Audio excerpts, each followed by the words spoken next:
Hi, everybody. Welcome to episode 2 of the Driven Life podcast. I am joined by my co-host, Dr. Alfredo and today we're going to talk about, does free time make us depressed?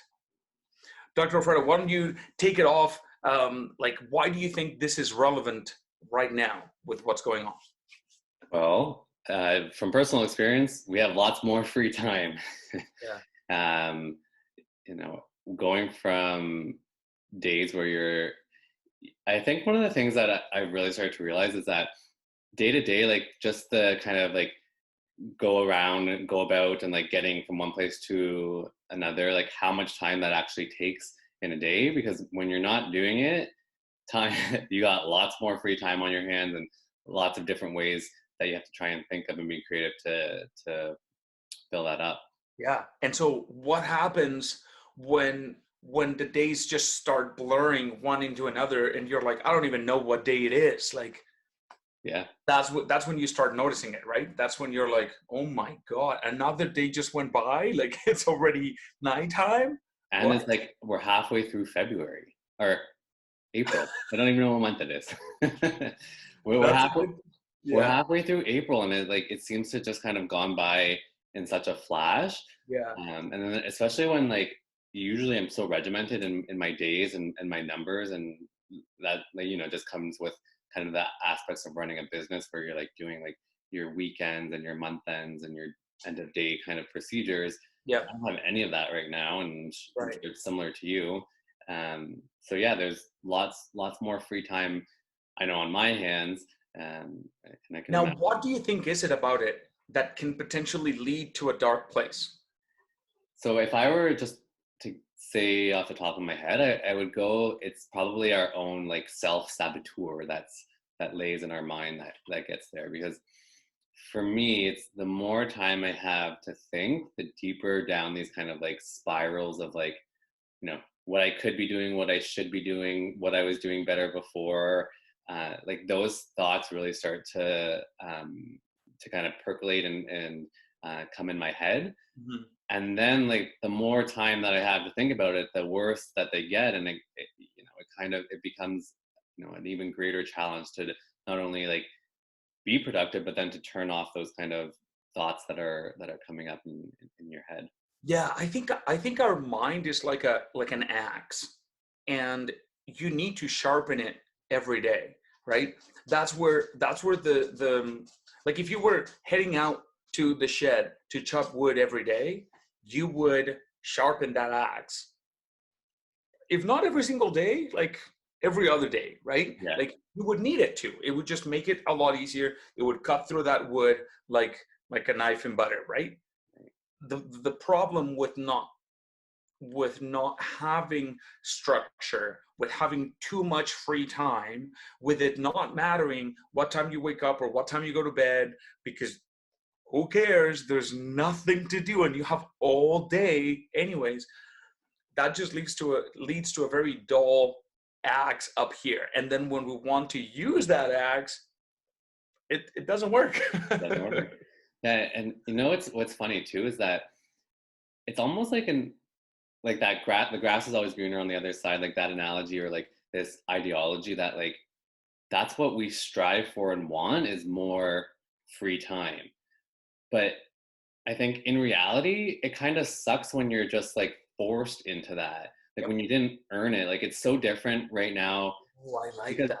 You because didn't. like I enjoy, like if I'm on vacation, for example, Yeah.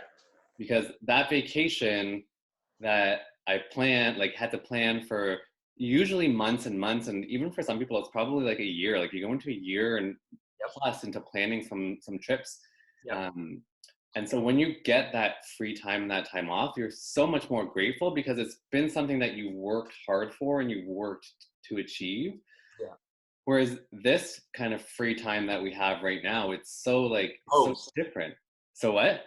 It is imposed. Yeah, We yeah. didn't earn it. We didn't earn it. It was just given to us, and we don't have the freedom to actually do the things that we might want to do with our free and spare time. You know what I find?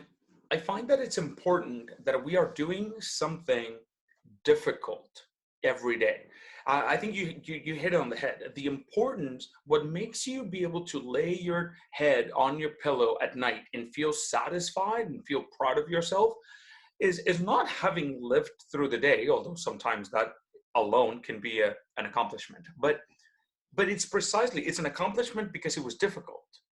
Yeah. It's an accomplishment because you had to push yourself, you had to reach out farther than you thought you could, right? That's why that's the nights when you can, put your head down and actually rest and feel good about your day, right? Like, man, I did good today. Right. So I think that with this free time, it robs us of that urgency to act. Mm-hmm. If life is normal, and for example, you want to come and do a personal training session with me, or go and see you for an adjustment, if they miss their appointment, they miss their appointment and they've lost it, right? So they're going to prioritize. It's going to get done. And then at the end of that, they're going to be glad they did, right?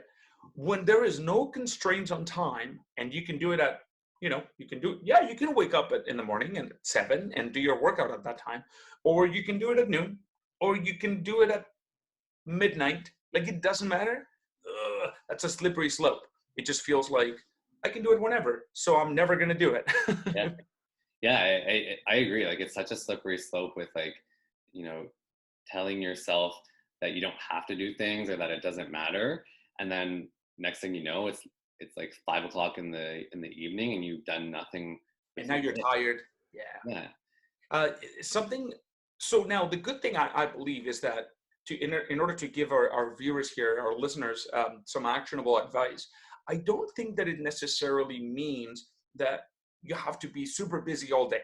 I think that it's important that you start your day with some clear direction of what is the one thing that you will accomplish that day, whatever it is. But before, when you wake up, before you open up social media, before you, I don't know, look at your emails or your texts, before you do that, lay there in bed and decide what is going to be the number one priority in your day. Are you going to organize your pantry? Are you going to do your laundry and fold it and put it away?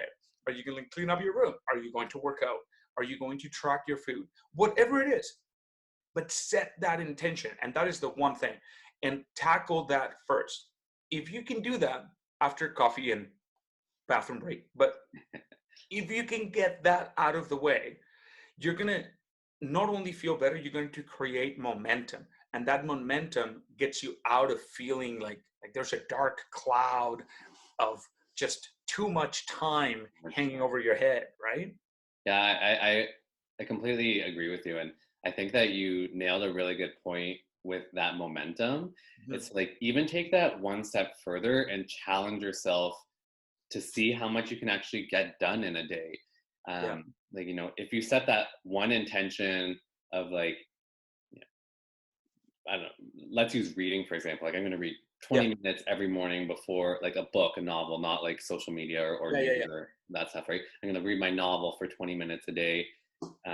Once you start to do that and that becomes like a little bit habitual and second nature, what else can you add on to that the next day that you want to start making better habits of? So maybe it's about meal planning, or you're going to prep and say, okay, I'm going to decide what my meals are going to be all day, like every morning now. And so after I've read for 20 minutes, I'm going to write down like what I want to have for lunch, breakfast, dinner. That's not the right order, right? And so if you're using that momentum, I think that's where you're going to start to fill up your free time with things that are helpful and useful in terms of the consistency and frequency of doing things. But it's not going to have that like overwhelming feeling of like, oh my god, like it's Monday and I have to do this and this. And because that's what I think tends to happen with this free time, is like you almost get so overwhelmed of like the possibility of what can be done or what should be done or what you think is right, that it just brings you into shutdown and lockdown mode, and you're like, I'm not going to do anything today. And that's where that negative then momentum kind of stems from. You know what has helped me? Have you seen this like cold therapy where people just go in and it's supposed to have a lot of benefits. I think not only physically but also mentally, right? Like people jump into buckets of ice water, or well, not a bucket, but like a tub full of ice water. Really small person, maybe. Yeah, it's a very small person. Or they go into these cryogenic pods, and they just get flooded with, I don't know, freaking liquid nitrogen, like the bad guy in Terminator, and and it's really good for you, man. This was probably like 3 weeks ago. I just like, this just came down. It was just an update that was downloaded to my brain, and it just made me realize that I had nothing really challenging going on that day, and something in me craved that. So here's what I thought. Like I was about to get in the shower, and I was like, I should just shut the hot water off and just let it just be cold water, and take that like full just cold water for like, I wonder if I can do it for 60 seconds. And man, as a Mexican, we do not do well in cold. So, but you know what? As because I had already thought it, I was like, well, now I can't back out. So there was nobody around me. It didn't really matter, not to at least anybody else. It was the act of proving to myself that I could do something that I didn't feel like doing, something that didn't feel good. And if I could just do that and power through and last 60 seconds, what else could that mean? What else could I achieve that I didn't quite feel like doing? So, I was like, well, I'll see how I feel. I got in the shower, and as I was getting closer to the end of my shower, I was like, do I really have to do that? Like, I don't really have to do that. That's silly. And then I was like, oh, that's just my brain pulling me back into that comfort, right? So I was like, screw this. Cold water, 60 seconds, hyperventilating a little bit, but then it got better. And then, at the end, I sure felt a lot better. So sometimes, going back to that actionable advice, is just identifying a tiny little win that you can get for yourself to just set things in motion. Like, don't necessarily concern yourself with fixing your whole life and being productive with every second of your day. Just focus on getting some momentum going. Yeah, yeah, that's great. And um, it's kind of funny that you mentioned the cold shower thing, because um, I actually had a practice member of mine. I want to say like it was back in February when it was still kind of like cold out. He had done he'd done a course down in San Diego, I think it was. Um, for a few months, he was going down there every couple weekends and doing this course. And so one of the things that he had mentioned to me that he thought I'd be interested in, and I definitely jumped on board with it, was this idea of taking a cold shower every morning to start your day. And you kind of nailed the hammer on the head. The Nail on the you head. hammer, I can't think. My brain is so the hammer, you have a bigger hammer. yeah. Anyways, it is, if there's like this little thing in our mind that if we can accomplish even these little tasks that seem nominal or meaningless at the time, or like when you talk about them, but it's actually like a brain psychology of like, if you can do these little things, what else is your body capable of? That's And I right. think now more than ever, with all of this free time, it's something that we shouldn't take for granted, those little wins.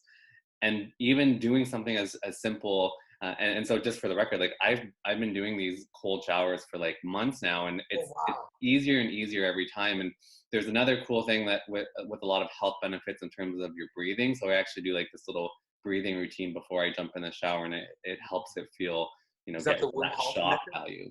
But we'll go into that at a different time. But anyways, with these like small wins, yeah, you're 100% right. We can't take it for granted, especially right now when we have all of this free time.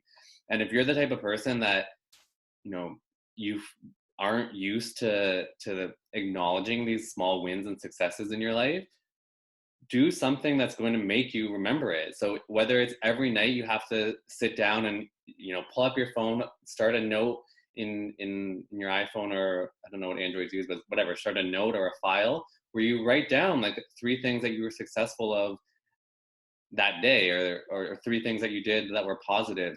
I actually think that there's an app that I used to use, and it's called Win Streak, where every like night you can set a timer so that it prompts you. And so at like 9 o'clock at night, it prompts you, and all you literally do is type in your 3 successes for that day. And it's something that could be super valuable, especially right now, to just, get our minds back into that mindset that we are doing good things for ourselves and for our body and for, for our life and our careers or whatever it might be. Even if it's just a little thing every day. Have you heard of I can't remember who the author is, but it's like the 1% rule. I think I've seen the cover of the book, but I haven't read it. Yeah, I think it's called something about habits. I can't remember. I listened to it a little while ago, but anyways, his whole idea is that like if you're doing something, and pick whatever, right? So whether it's your nutrition, your diet, your physical, your mental stimulation, whatever it might be, if you're 1% better at it today than you were yesterday, like think about how far you're going to be in a week from now, and then 2 weeks from now, a month from now. Right? Like if you're going to be like in 100 days, you're going to be 100% better. And that's not even true, because I think it's exponential, but you're going to be 100% better in theory than you were yesterday at that task or that Only thing. to improve 1%. And like that's so much less of a burden to to get 1% better at something than like 50, or try and master something in a day that you think you need to. I think the importance is to realize this, and this is what we closed our last episode with, is this will pass. So it is extremely important that you tend to this garden, right? Because when it's over, you're going to find yourself either with like a great place to start from, with a solid foundation and eager to get moving, or you'll find yourself like moving at a sloth pace, because you've grown like cobwebs around your mind, and now that axe is not sharp at all. It's very blunt, and everything is going to take 10 times as much effort, right? Yeah. Awesome. So guys, please let us know in a comment, what is one little thing that you can do tomorrow? What is one little accomplishment that you can do, whether it's folding your laundry, whether it's getting a workout in, or anything at all, something that can get your momentum going. All right. And we just want to thank you so much for joining us in this second episode of the Driven Life podcast, and we'll see you again here soon, right? Sounds good. All righty, guys. Talk to you soon.